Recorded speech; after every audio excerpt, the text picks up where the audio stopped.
പ്രിയ പ്രേക്ഷകർക്ക് സീരിയൽ ന്യൂസിലേക്ക് സ്വാഗതം. കൂടുതൽ സീരിയൽ ന്യൂസുകൾ അതിവേഗം ലഭിക്കുന്നതിന് ഈ ചാനൽ സബ്സ്ക്രൈബ് ചെയ്യുക. ബെൽ ഐക്കൺ മറക്കാതെ ക്ലിക്ക് ചെയ്യുക. വീഡിയോ ഇഷ്ടമായി എങ്കിൽ ലൈക്ക് ചെയ്യാൻ മറക്കരുത്. ചതികളുമായി മുന്നിലേക്ക് പോകുന്ന രാഹുൽ ഇതേ തുടർന്ന് തന്റെ വലയിൽ റാംമോഹനെ വീഴ്ത്തിയതിനെ തുടർന്ന് GM ആയി ജോയിൻ ചെയ്തിരിക്കുകയാണ്. ഇതോടെ ഇനി ഞാൻ വിചാരിച്ചതുപോലെ കാര്യങ്ങൾ സുഖമായി നടക്കും എന്നുള്ള പ്രതീക്ഷയിൽ മുന്നോട്ട് പോവുകയും ചെയ്യുന്നു. അപ്രതീക്ഷിതമായ ഈ സംഭവങ്ങൾ തിരിച്ചടിയായതിനെ തുടർന്ന് എന്താണ് ചെയ്യേണ്ടത് എന്നറിയാത്ത അവസ്ഥയിലാണ് ഇപ്പോൾ അഭിഷേക്. സോഹനെ ചെന്ന് കാണുന്ന അഭിഷേക് ഇനി എന്തു ചെയ്യും എന്ന് ചോദിക്കുകയും ചെയ്യുന്നു. അയാൾ പക മനസ്സിൽ കൊണ്ട് നടക്കുകയാണ് ഇപ്പോൾ. നിന്നെ ഉപദ്രവിക്കുന്നതിനും പുറത്താക്കുന്നതിനും വേണ്ടി ലഭിക്കുന്ന അവസരത്തിനായിട്ടാണ് അയാൾ കാത്തിരിക്കുന്നത് എന്നുള്ള കാര്യത്തിൽ യാതൊരു സംശയവും വേണ്ട. അതുകൊണ്ട് തന്നെ നീ വളരെയധികം ഇപ്പോൾ സൂക്ഷിക്കേണ്ട സമയമാണ്. ഇഷ മാഡത്തിന് പോലും ഇപ്പോൾ ഒന്നും ചെയ്യാൻ പറ്റാത്ത അവസ്ഥയാണ് എന്ന് പറയുകയും ചെയ്തതിനെ തുടർന്ന് അഭിഷേക് ഞാൻ എന്തിനാണ് അയാളെ പേടിക്കുന്നത് എന്ന് ചോദിച്ചിരിക്കുകയാണ്. ഇതോടെ നീ പേടിക്കണം എന്നല്ല ഞാൻ പറയുന്നത്, പക്ഷേ അയാൾ വെറും വിഷമാണ്. അയാളെ നീ സൂക്ഷിക്കണം എന്ന് തന്നെയാണ് എനിക്കും പറയാനുള്ളത്. ഇതോടെ ഞാൻ എന്തായാലും എടുത്തുചാടി കാര്യങ്ങളൊന്നും ചെയ്യുകയില്ല എന്നുള്ള ഉറപ്പ് നൽകിയിരിക്കുകയാണ് അഭിഷേക്. ഇതോടെ സോഹനും സന്തോഷമാകുന്നു.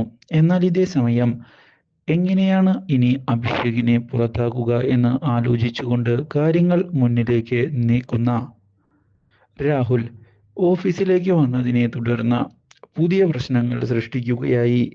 മനഃപൂർവ്വമാണ് ഈ പ്രശ്നങ്ങളെല്ലാം സൃഷ്ടിക്കുന്നത് എന്നുള്ള കാര്യം എല്ലാവർക്കും തിരിച്ചറിയാൻ സാധിക്കുകയും ചെയ്തിരിക്കുകയാണ്. പക്ഷേ എന്താണ് ചെയ്യേണ്ടത് എന്ന ചോദ്യം മാത്രമാണ് ഇപ്പോൾ ബാക്കിയാകുന്നത്. കാര്യങ്ങൾ വിചാരിച്ചതുപോലെ അല്ല മുന്നോട്ട് പോകുന്നത്.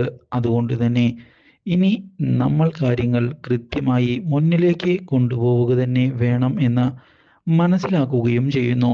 എന്നാൽ രാഹുൽ ഇതേ തുടർന്ന് ചെന്ന് കണ്ടിരിക്കുകയാണ് ഇപ്പോൾ അഭിഷേകിനെ.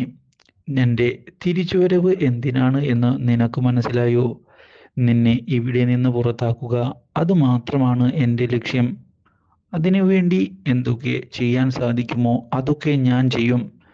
അതിൽ യാതൊരു സംശയവും വേണ്ട എന്ന് തീർത്ത് പറയുന്ന അയാൾ അഭിഷേക് സൂക്ഷിച്ചു എന്ന് ഭീഷണിപ്പെടുത്തുകയും ചെയ്തിരിക്കുകയാണ്. ഇതോടെ എനിക്കിനി മുന്നും പിന്നും നോക്കാനില്ല എന്ന് വ്യക്തമാക്കുന്ന അഭിഷേക് എന്തിനും തയ്യാറായി തന്നെയാണ് ഞാനിപ്പോൾ നിൽക്കുന്നത് എന്ന് പറയുകയും ചെയ്യുന്നു. നിനക്ക് ചെയ്യാൻ പറ്റുന്നത് നീ ചെയ്തോ, തടുക്കാൻ കഴിയുന്നത് ഞാനും ചെയ്തു കാണിക്കും എന്നുള്ള കാര്യം വെല്ലുവിളിച്ചതിനെ തുടർന്ന് പുതിയ പ്രശ്നങ്ങൾ ഉണ്ടായിരിക്കുകയാണ്. ഇതേ തുടർന്ന് കാര്യങ്ങൾ അറിയുന്ന അയാളുടെ ഭാര്യ മുന്നിലേക്ക് വരികയാണ്. അഭിഷേകിനോട് ചെന്ന് കാണുന്ന ഇഷ കാര്യങ്ങൾ ഇപ്പോൾ എൻ്റെ പരിധിയിൽ നിൽക്കുന്നില്ല എന്ന് വ്യക്തമാക്കുകയാണ്. അഭിഷേക് പ്രശ്നമൊന്നും ഉണ്ടാക്കുന്നില്ല എന്നുള്ള കാര്യം എനിക്ക് മനസ്സിലാകുന്നുണ്ട്. പക്ഷേ കാര്യങ്ങൾ ഇപ്പോൾ കൈവിട്ട് പോയിരിക്കുകയാണ്. അതിൽ എനിക്ക് വളരെയധികം വിഷമമുണ്ട് എന്നാണ് എനിക്ക് പറയാനുള്ളത്. അതുകൊണ്ട് തന്നെ ഞാൻ എന്തു ചെയ്യും എന്ന് അറിയാതെയാണ് നിൽക്കുന്നത്. എനിക്ക് നിന്നെ സഹായിക്കണമെന്നുണ്ട്, പക്ഷേ അത് ചെയ്യാൻ പറ്റാത്ത അവസ്ഥയിലാണ് ഇപ്പോൾ ഉള്ളത്.